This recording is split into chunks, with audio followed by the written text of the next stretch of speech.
Olá, muito boa tarde, caros ouvintes da Rádio Catedral FM, a Sintonia da Felicidade. Eu, Padre Brito, te faço companhia a partir de agora com mais uma edição do programa Encontro com as Paróquias. Hoje eu recebo nos estúdios da Rádio Catedral FM, a Sintonia da Felicidade, o meu amigo e irmão, Padre Cônego Valtemário.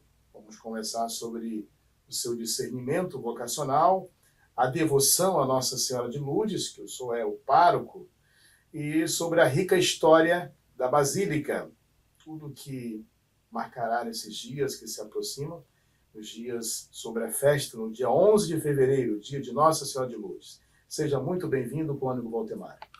Eu que agradeço ao amigo, irmão e colega de trabalho também, Padre Brito, junto à Irmandade de São Pedro. Né? É uma alegria estar aqui para falar um pouco sobre a nossa paróquia Nossa Senhora de Lourdes, uma paróquia bastante relevante dentro do nosso contexto arquidiocesano. Mas antes eu quero conversar com o senhor sobre esse menino Valtemário. Eu sempre começo sobre a história daquele menino que correu com os pés descalços lá naquela região de Ramos, né? Eu sou nascido em Ramos. Exatamente, sou de Ramos, fiquei morando mais ou menos até uns 12, 13 anos em Ramos, né? Depois partimos para Olaria, fomos morar em Olaria. E fui criado numa vila residencial, onde havia bastante espaço, né, para brincadeiras, também bastante liberdade para as crianças. Não somente pelo fato de ser numa vila, mas pela época, né, década de 80, as crianças ainda tinham liberdade de brincar na rua até tarde. Né? O grande medo era ter que voltar para casa cedo. Esse que era o grande terror das crianças. E hoje não se pode mais fazer isso. Né? Tá difícil, né? Muito difícil. Hoje em dia, né, tem sobretudo nesses bairros da Zona Norte, né, que ainda são regiões de muitas casas, né, ainda não tem um grande crescimento vertical. As pessoas, você não vê mais pessoas sentadas, né, na calçada, na porta, no portão de casa, conversando, sobretudo agora no verão, né? Período da violência, né? Sim. Se 2 ou 3 pessoas estiverem diante de um portão sentadas numa cadeira de praia, como se fazia naquela época, é sempre muito arriscado um assalto, né? Ameaça. Parece que o homem está com medo do homem. Sim. É uma ameaça ao próprio convívio social, né? O alto grau de insegurança, de violência que vivem os nossos bairros cariocas acaba por ameaçar a convivência social. O padre Cônego Valtemário tem uma coisa interessante. A gente tinha essa liberdade, né? Naquela época, né? De correr pelas ruas, né? Subir em árvore. Os nossos pais confiavam, inclusive, alguém pra gente. Olha, a dona fulana, ele está na casa de dona fulana. Sim, verdade. Tem sempre alguém olhando, né? Era um conjunto, né? Uma família. Sim. Uma comunidade de fato, de verdade. Né? Sim, verdade. Bom, padre, eu também, depois perguntando sobre o menino Valtemário, a gente vai também saber um pouco sobre a fé desse menino Valtemário. O Cônego Valtemário vai nos falar um pouco agora, caro ouvinte, sobre a sua vocação, o seu discernimento vocacional e o que levou esse jovem, né, vocacionado a ver que o Senhor realmente despertou no coração desse jovem a vocação. Quando começou essa vocação, padre? Acredito que começou ali por volta do período da catequese infantil. Por isso que a catequese infantil é muito importante nas nossas paróquias, né? Porque é quando nós lançamos ali as primeiras sementes da vida religiosa, e é um período que vai definir mais tarde a forma como a criança, já não mais criança, o adulto, irá se relacionar com Deus, com a religião, né?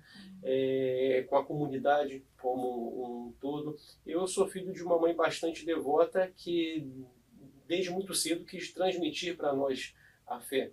E por isso, já na catequese infantil, me preparando para a primeira comunhão, eu já tinha esse desejo, né, de ser padre. Depois vem a adolescência, né, aparecem outros interesses, outras opções, mas mais ou menos ali por volta dos 16 anos eu percebi que realmente queria ser padre. E o menino, o menino Valtemário foi coroinha? Sim, sim, fui coroinha. Fui coroinha até uns 12 anos, mais ou menos. Foi coroinha onde, padre? Fui coroinha na capela não da vila, mas do quartel a qual estava ligada a vila.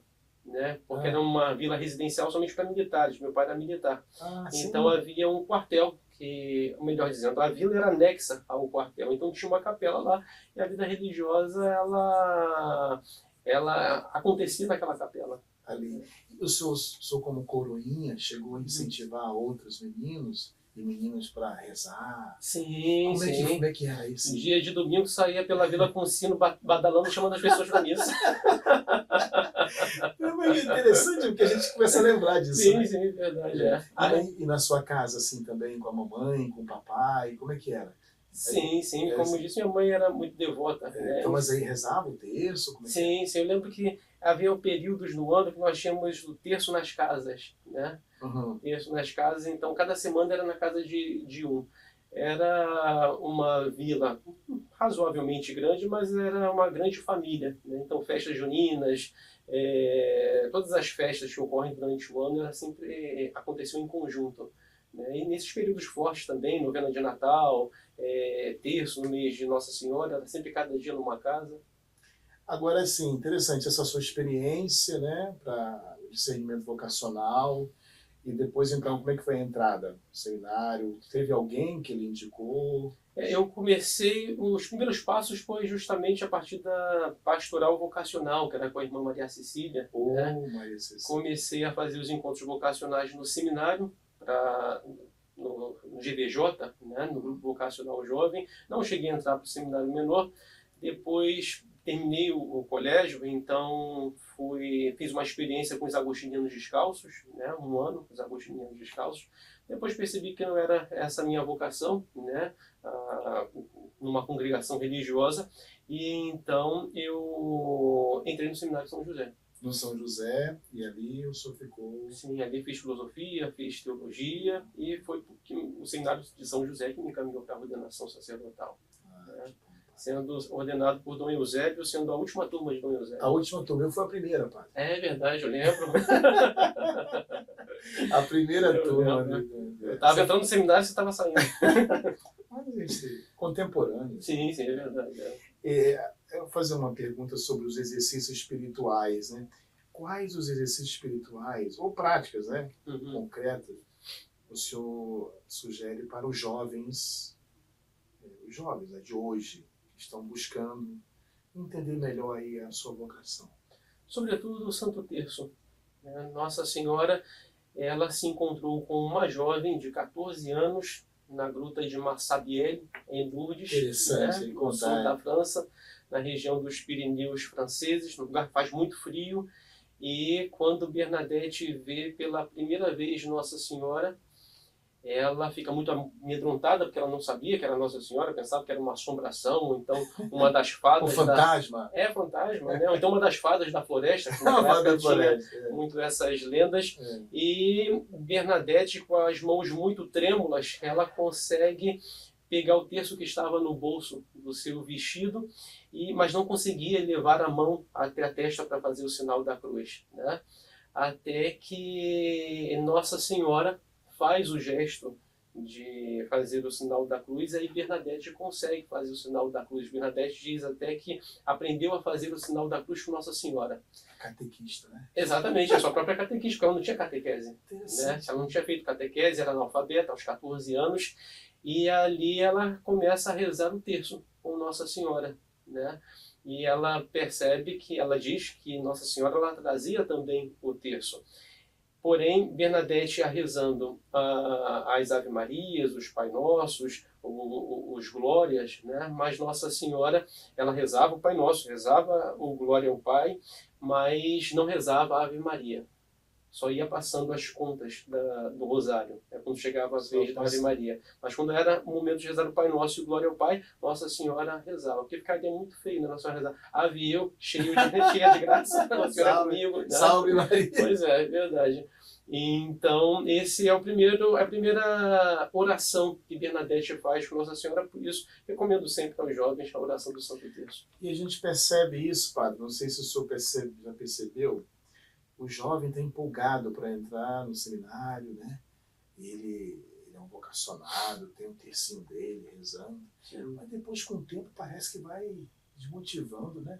Sim, acontece, e às vezes um certo período de aridez espiritual é até útil para o amadurecimento. Os próprios grandes santos relatam esse momento, né, de aridez espiritual, dificuldade de rezar, né? São os períodos chamados de noite escura da vida espiritual, que são úteis. São úteis, exatamente, porque a fé ela não pode ser muito sensitiva. Eu não preciso chorar, eu não preciso me arrepiar, né? Eu não preciso ver nada. A fé ela supera tudo isso. Então esses momentos de aridez devem exatamente fortalecer a fé. E a oração constante, pessoal, diante do Santíssimo Sacramento, os sacramentos, a Eucaristia para esse jovem? É importante que o jovem, independentemente de ser vocacionado ou não à vida religiosa, ao sacerdócio, é importante que ele tenha uma vida sacramental consistente, né? Que vá à missa todos os domingos, se possível, quem sabe, seja até de comunhão diária, mas sabemos a dificuldade para os jovens para isso, por causa da escola, universidade, coisas do tipo, mas que vá à missa todos os domingos, que se confesse, né, de maneira periódica, e que reze, sobretudo reze todos os dias, porque é necessário. Agora vamos partir para o seu trabalho pastoral, né? Falar um pouco sobre Nossa Senhora de Lourdes. Já falou um pouquinho, mas falar um pouco sobre Nossa Senhora de Lourdes, contar um pouco sobre Nossa Senhora, né? E também, claro, divulgar um pouco o seu trabalho na Basílica de Nossa Senhora de Lourdes. Eu cheguei à Basílica Nossa Senhora de Lourdes em 2018, então já vai para 18 anos. 18 anos, né? 18 anos, porque faço 18 anos de sacerdócio agora em maio, né? E foi direto, né? Quase direto, né? Cheguei na Basílica em outubro de 2008. Então, aí já vão 18 anos. Cheguei primeiro como vigário de Monsenhor Sérgio, né? Depois ele pediu renúncia à paróquia e pediu a Dom Orani que eu fosse feito pároco. Inicialmente fui feito administrador paroquial, mas em seguida fui feito pároco.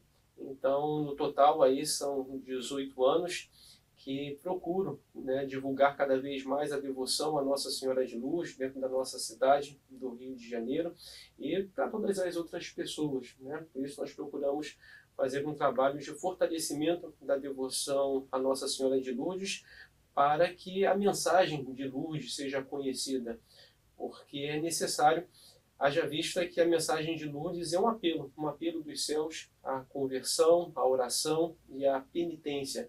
E hoje, em tempos tão conturbados como esses que nós vivemos, é preciso que nós nos voltemos a Deus através da oração, da penitência e de uma real conversão.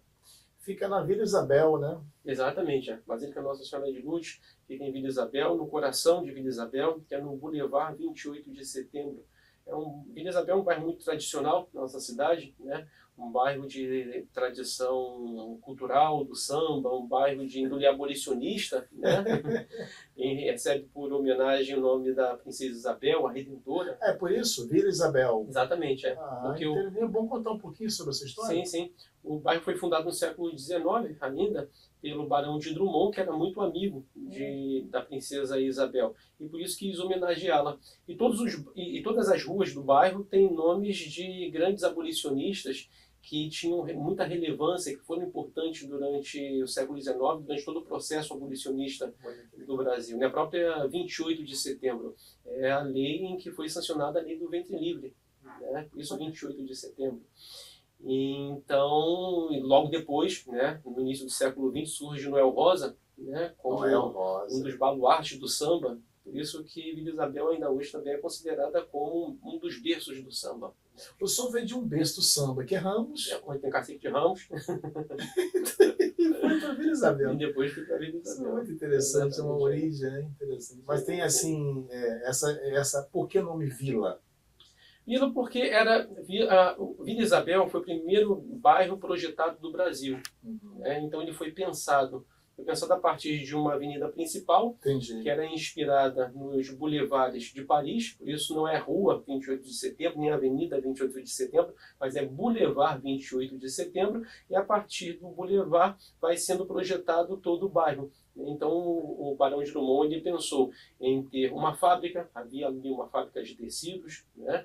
Hoje é um grande mercado, havia uma vila para aqueles que trabalhavam nessa fábrica, se pensou numa praça, se pensou numa igreja. Então é aí que eu quero tocar nesse assunto da igreja. Surge uma capelinha na Vila Isabel. Exatamente. Como começou essa história? O Barão de Drummond, fundador olha que interessante. Sim, o Barão de Drummond, que é o fundador do bairro, ele doou o terreno da primitiva igreja de Nossa Senhora de Lourdes, que ficava onde hoje é o Convento da Ajuda, o Mosteiro da Ajuda.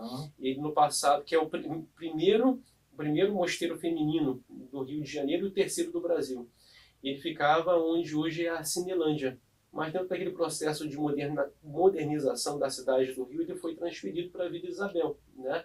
E exatamente para o lugar onde ficava a primitiva capela de Nossa Senhora de Lourdes, cujo terreno tinha sido doado pelo Barão de Drummond. Primeira capela de Nossa Senhora de Lourdes. E depois Exatamente. teve um processo para se tornar paróquia. Como é que foi esse processo? Isso foi em 1900, a igreja de Nossa Senhora de Lourdes, ela é desmembrada da paróquia São Francisco Xavier, e assim se torna a paróquia de Vila Isabel.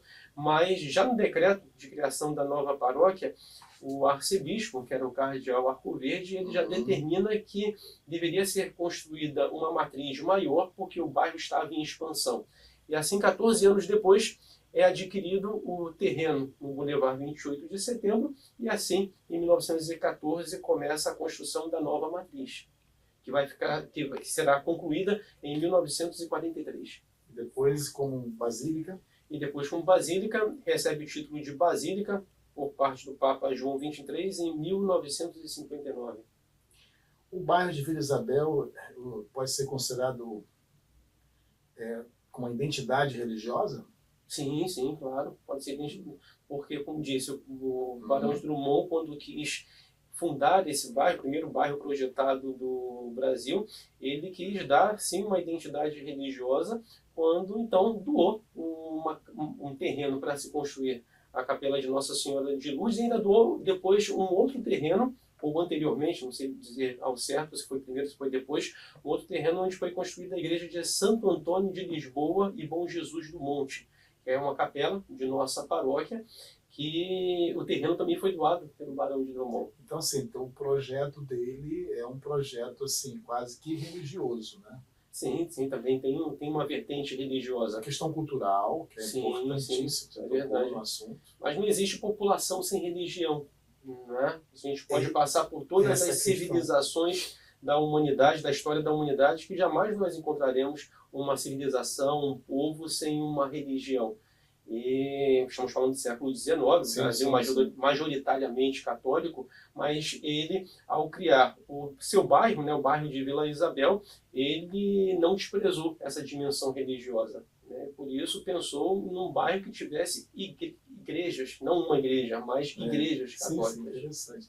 Agora, desafios, né? Desafios para levar a palavra de Deus naquela região, como é que é? Sim. Hoje Vila Isabel é um bairro, infelizmente, mas como muitos bairros da cidade, muito marcado pela violência, né? Agora, em 2025, foi um ano muito tenso, né? Por conta de disputas de facções criminosas pelo território, né?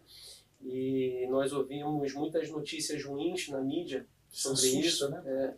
Eu lembro que o primeiro sepultamento que eu fiz quando eu cheguei na paróquia foi justamente de 3 jovens que frequentavam a nossa capela, que nós temos no Morro do Pau da Bandeira, que estavam chegando de uma festa de madrugada por volta de 2 horas, e o Morro dos Macacos estava sendo invadido por uma outra facção criminosa, e eles se viram no meio do tiroteio. Meu Deus. E os 3 foram mortos ali. Foi o meu primeiro sepultamento. Eu lembro que foi uma coisa terrível, né? Porque as mães inconsoláveis, né? 3 rapazes que eram parentes, eram primos, tinham saído para ir numa festa, e quando voltaram, né? Voltaram no momento errado. É essa violência que na verdade não é só em Vila Isabel, né? Não, não é só em Vila Isabel, infelizmente. Preciso rezar muito, né? É uma situação muito triste, né, para toda a cidade. Isso desafia até mesmo a missão, porque a igreja ela precisa estar nesses lugares, né? Nesses lugares onde mais se necessita do Evangelho. Como é que Deus nos dá coragem, né? De Sim, estar sim. nesses lugares. O Senhor, por exemplo, Sim, sim. outros padres ali também, né? A gente, cada um com a sua realidade, mas a gente Sim. consegue, Deus nos dá força, né? Sim, verdade.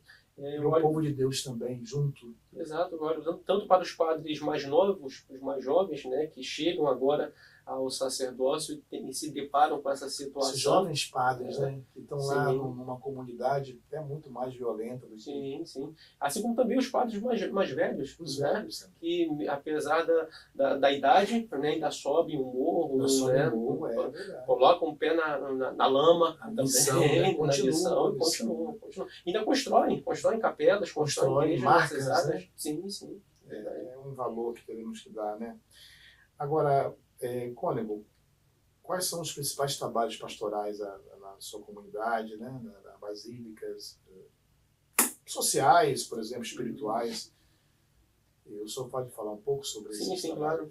É uma paróquia dedicada a Nossa Senhora de Luz, portanto, existe uma grande devoção à Santíssima Virgem, né? Nós temos a Legião de Maria, só de grupos de Legião de Maria nós temos 12 grupos, então nós temos uma cúria da Legião de Maria. Uma cúria. Sim, temos 2 confrarias marianas, a confraria de Nossa Senhora de Lourdes e a confraria de Nossa Senhora do Rosário, que são filiadas às arquiconfrarias de mesmo nome do Santuário de Lourdes, na França.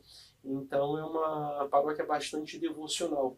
Mas nós também temos um trabalho social importante através da nossa pastoral social, em que nós distribuímos cerca de 200 cestas básicas para as famílias pobres, né? Tanto de Vila Isabel como também dos bairros ali das adjacências. Ali tem vários, são 200 famílias que o senhor assiste? Sim, mais ou menos 200 famílias. Os bairros ali próximos, quais são os? Sobretudo pessoas do Morro dos Macacos, mas também da Mangueira, também, né? Assistimos algumas pessoas da Mangueira, algumas poucas pessoas também do Andaraí, né? Porque muitas vezes as pessoas que trabalham nas nossas pastorais sociais, às vezes até se queixam, porque uma mesma família às vezes pega cesta básica numa paróquia, pega na outra, depois pega na outra, né? Mas assim, às vezes eu procuro também instruir as pessoas, mostrando, mas pensem bem, você acha que a cesta básica que nós distribuímos, né, dá para alimentar uma família de 6, 7 pessoas durante o mês? Nem sempre dá. Então, muitas vezes tem essa necessidade. É verdade. Né? Uma só não vai dar. Não dá. Às vezes aquilo dá para uma semana e meia. De fato, procuram outros lugares, porque é necessidade também, né? Sim. Além disso, nós temos também um grupo de famílias que distribui semanalmente quentinhas, né, população de rua, para as pessoas em situação de rua. E são cerca de 120 a 130 quentinhas distribuídas também, toda quinta-feira à noite. E quantas, na sua catequese lá, quantas crianças? As crianças estão na casa de 80, 90 crianças. Já foi mais, né? Mas a taxa de natalidade também caiu. É verdade. E a festa está se aproximando, meu irmão. Sim. A festa de Nossa Senhora de Lourdes se aproxima. Exatamente. O seu dia é celebrado agora no dia 11, né? Dia 11 de fevereiro. 11 de fevereiro. Celebrando a primeira das 18 aparições de Nossa Senhora a Santa Bernadette Soubirous na Gruta de Lourdes. No dia 11 nós teremos missas de hora em hora durante a parte da manhã, né? 7, 8, 9, 10, 11, meio-dia. De meio-dia será com a unção dos enfermos. Nós teremos a novena será do dia 2 de fevereiro até o dia 10. E cada um dos dias nós teremos um padre convidado para presidir. Dia 11, como dizia, teremos missas de hora em hora. O cardeal já confirmou a presença, ele celebrará a missa tradicional das 4 horas da tarde, que é a missa com a bênção dos enfermos. Essa missa ocorre todo dia 11 de cada mês, às 4 horas da tarde. Então ela é muito tradicional porque em Lourdes, na França, a bênção dos doentes também ocorre às 4 horas da tarde. Por isso nós fazemos às 4 horas da tarde. E o senhor cardeal já confirmou sua presença no dia 11 às 4 horas da tarde. E o nosso dia terminará, ainda teremos outra missa às 7 horas da noite, para quem está vindo do trabalho, e o nosso dia terminará com a procissão das velas, a tradicional procissão das velas, que será às 9 horas da noite, ainda no mesmo dia 11. E todo dia 11, só tem também uma... Sim, tem essa missa com a bênção dos doentes, sempre às 4 horas da tarde, e fazemos a distribuição da milagrosa água de Lourdes, todo dia 11 de cada mês. E no dia 11 de fevereiro nós faremos a distribuição da milagrosa água de Lourdes ao final de cada uma das missas. São 9 missas ao longo do dia. 9 missas. Então nós distribuiremos a milagrosa água de Lourdes ao final de cada missa, mas todo dia 11 de cada mês nós também temos a bênção dos doentes, às 4 horas da tarde, e ao final a distribuição da milagrosa água de Lourdes. Quantas vezes você já foi lá em Lourdes, hein? Eu acho que umas 4 ou 5 vezes. Muita água o senhor trouxe. Sim. Antes era mais fácil, hoje está cada vez mais difícil. Hoje o senhor tem mais ou menos uma estimativa de quantas pessoas passam pela Basílica lá no dia 11? No dia 11, eu acho que cerca de 6 a 7 mil pessoas. 6 a 7 mil? O senhor acha pouco, acha muito? Eu acho relevante, porque mesmo sendo dia de semana, já aconteceu de cair no domingo de carnaval, não, dia de carnaval, domingo carnaval, terça-feira de carnaval, e ainda assim todas as missas sempre muito bem frequentadas. Então, dia 11 é um dia em que nós recebemos muitos peregrinos, muitos devotos de várias regiões da cidade, Teremos missas de hora em hora, durante toda a parte da manhã, 7, 8, 9, 10, 11, meio-dia, com a unção dos enfermos, porque o dia 11 é o Dia Mundial do Enfermo, E depois 2 horas da tarde, em seguida às 4 horas da tarde, presidida pelo cardeal, por Dom Urani, que já confirmou presença, e todo ano vai nesse horário das 4 horas, porque é a missa com a bênção dos enfermos. E a última missa às 19 horas, para quem está voltando do trabalho, e depois da missa das 19 horas, a procissão das velas, às 21 horas, às 9 horas da noite. Ela é assim tarde porque em Lourdes também é sempre nesse horário, mais ou menos 9 horas da noite, 8h30, 9 horas da noite, mas porque em frente à Basílica passa o BRS, o corredor do BRS, então a Prefeitura só libera o horário para a procissão depois das 9 horas. Então, nós concluiremos o dia de Nossa Senhora de Lourdes com a tradicional procissão das velas, que as pessoas saem às ruas do bairro portando nas suas mãos as velas e louvando e clamando as bênçãos da Santíssima Virgem. O senhor tem algum milagre que possa nos contar que já aconteceu sobre Lourdes na sua paróquia? Alguém que já contou? Sim, muitas pessoas. Eu lembro que no passado, são muitos relatos, de graças alcançadas, de curas. E eu lembro que ano passado uma senhora me encontrou e disse que ela iria ter uma perna amputada. Estava tudo pronto para que se fizesse o procedimento. E quando chegou na véspera, nas vésperas, ela foi fazer os últimos exames e o médico chegou para ela com essa grande surpresa, dizendo que ela não precisava mais amputar a perna. Olha. E ela naquele dia, no dia 11, estava para agradecer a Nossa Senhora por ter alcançado essa graça junto de Jesus para ela. O senhor já foi visitar algumas pessoas, com certeza, né? Sim. Também ao chegar em uma casa, o senhor se deparou com alguma história assim tão bonita? Sim. Como Nossa Senhora de Lourdes, ela é padroeira dos doentes, dos enfermos, então são muitos relatos, As pessoas pedem unção dos enfermos e eu, assim como também os outros padres, somos chamados para dar a unção dos enfermos E muitas vezes as pessoas relatam, né, depois daquela unção dos enfermos, ou então depois da utilização da água de Lourdes, aquele doente melhorou de forma surpreendente, de forma muito rápida, né? E esses relatos de curas alcançadas através do uso da água de Lourdes, ele vem desde das aparições de Nossa Senhora de Lourdes. Mas Santa Bernadette, ela sempre dizia a todas as pessoas que colocavam toda a sua confiança na água, ela dizia: a água não faz milagre. O que faz milagre é a fé. A água é apenas um sinal, e um sinal do nosso batismo, cujos valores nós precisamos a todo instante retornar. Uma mensagem final, encerrando o nosso programa, para os Sim, caros ouvintes. sim, claro. Um convite para que conheçam a Basílica Nossa Senhora de Lourdes, que, modéstia à parte, vejo como uma das mais belas igrejas do Rio de Janeiro, mas onde também há uma fé viva, uma devoção viva à Nossa Senhora de Lourdes, e que venham participar dos festejos de nossa padroeira, né? No dia 11 de fevereiro, já a partir das 7 horas da manhã. Cônego, muito obrigado pela sua presença. Eu quero que o senhor continue firme, com coragem, no seu trabalho, no seu ministério. Amém. E reze por mim também, esse sacerdote, Padre Brito. Assim seja, e agradeço o convite. Tá bom. O convite de estar aqui mais uma vez para falar um pouco de Vila Isabel, falar um pouco da nossa paróquia de Nossa Senhora de Lourdes. Muito bom. Caro ouvinte, muito obrigado. E eu desejo a todos um domingo abençoado. Até o próximo programa, se Deus quiser.